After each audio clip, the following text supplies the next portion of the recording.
l'arrivée de cette épreuve, ça devient extrêmement compliqué. En ce qui concerne Oyonnax, eh bien, il figure, comme l'avait prédit Pierre-Édouard Marie, tout près des premiers. Attention, il ne faut pas aller côté corde avec lui car le cheval sinon se met à tirer, il se met à brancher. Mais là, il a une position parfaite. Plenty Pocket qui n'a pas couru autre montée, le numéro 10, pardon, Pretty Jet qui n'a pas couru autre montée depuis plusieurs mois, est aux commandes de l'épreuve d'un peloton, Vincent, qui reste très étiré. Première Steed étant au galop à l'arrière du peloton. Et on est parti vraiment sur un rythme d'enfer dans ce Cornulier 2011 avec donc Pretty Jet, le numéro 6 qui a l'avantage, elle qui est montée par Yoann Le Bourgeois à son extérieur. C'est pour l'instant Picsou de Villabon, le numéro 7 qui vient en deuxième position, troisième place le long de la corde pour le numéro 2, la Danibar, alors que le 18, Olga Dubuwetz Kazakrou, vous voyez, est très bien parti aux côtés notamment du numéro 8, Pinson, alors que Pierre-Édouard Marie est pour l'instant, comme vous le disiez, très bien placé avec Oyonnax. Oui, on le retrouve en 5 ou 6e position, c'est la position rêvée à l'arrière du peloton. Et bien la débutante au trop montée, le numéro 4, Queen's Glory au pal du Goutier, et Plenty Pocket qui ferme la marche, mais ça va toujours bien pour Pretty Jet. Picsou de Villabon est en deuxième position et voici Pinson, attaque de Pinson, le numéro 8 avec le jeune Alexandre Abrivard, 17 ans,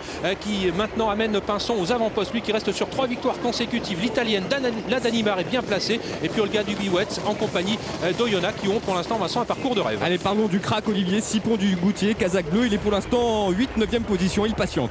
Oui, complètement. Franck Nivard qui attend maintenant son heure. On voit que Paris au fort n'est pas très loin. Damien Beaune, son partenaire, vient de lui déboucher les oreilles. Dans son sillage, on aperçoit l'athlétique Scipion du Goutier qui pour l'instant se fait ramener très gentiment à flanc de peloton, certes, mais il est bien placé pour l'instant. Alors que les choses sérieuses devraient pouvoir commencer. Toujours Pretty Jet qui a l'avantage. Pinson est à son extérieur. La Danibar toujours 3e. Picsou de Villabon 4e. Paris au fort qui s'annonce maintenant à l'extérieur. C'est une vraie course, Vincent. Elle est la montée avec toujours Pretty Jet qui a l'avantage. Le numéro 6 à son extérieur. Paris au fort qui lui met maintenant la pression. Montée par Damien Beaune, ce numéro 9 qui se rapproche très fort et qui prend l'avantage devant le numéro 8 Pinson qui vient pour l'instant en 3e position, devant le numéro 2 la Danibar qui patiente 4e aux côtés notamment du numéro 7 Picsou de Villabon, alors que le long de la corde Sawaz Dedewell, le numéro 1 patiente, tout comme le numéro 18 Olga Dubuwetz, et à l'extérieur Oyonnax qui tente de se rapprocher maintenant. Scipion du Goutier patiente toujours. Ouais, Scipion du Goutier qui marque pour l'instant Oyonnax qui progresse. Regardez Queen's Glory, la débutante au trop montée qui est en train de faire une belle valeur, mais ça va être dur d'aller au bout. Pour l'instant Paris au fort qui a l'avantage, il a attaqué de bonne heure Paris au fort, le numéro 9, attention à Pinson qui l'a maintenant en point de mire. Son jeune partenaire vient de se retourner. Pretty Jet se défend bien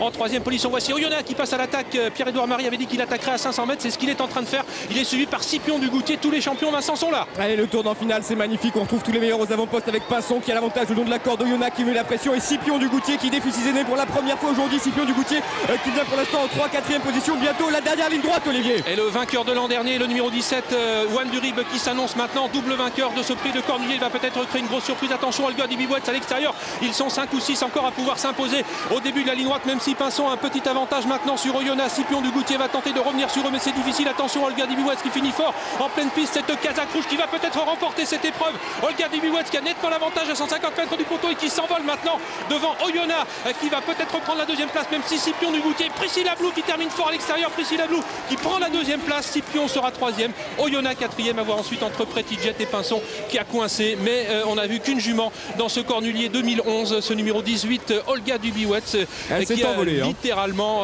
traversé le peloton pour finir après une très longue course d'attente qu'a su lui donner son jeune partenaire Anthony Barrier, qui, vous le voyez bien avant de passer l'arrivée, eh bien manifeste sa joie au public de Vincennes. Ouais, c'est magnifique ce qu'elle a réalisé, cette jument Olga Dubuwetz. C'était la plus riche de l'épreuve. Elle remporte pour la première fois ce prix de Cornulier. Elle n'avait couru que 4 fois avant aujourd'hui dans la discipline du trop monté. Vous voyez la joie aussi du jockey de Priscilla Blue. Eric Raffin évidemment ravi de cette deuxième place.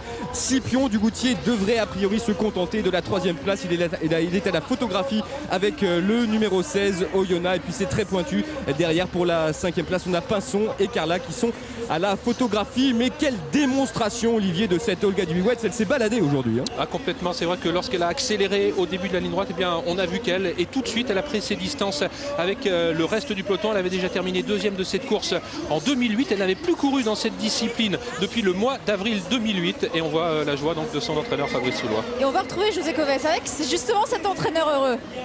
Ah, c'est formidable. Bah ouais.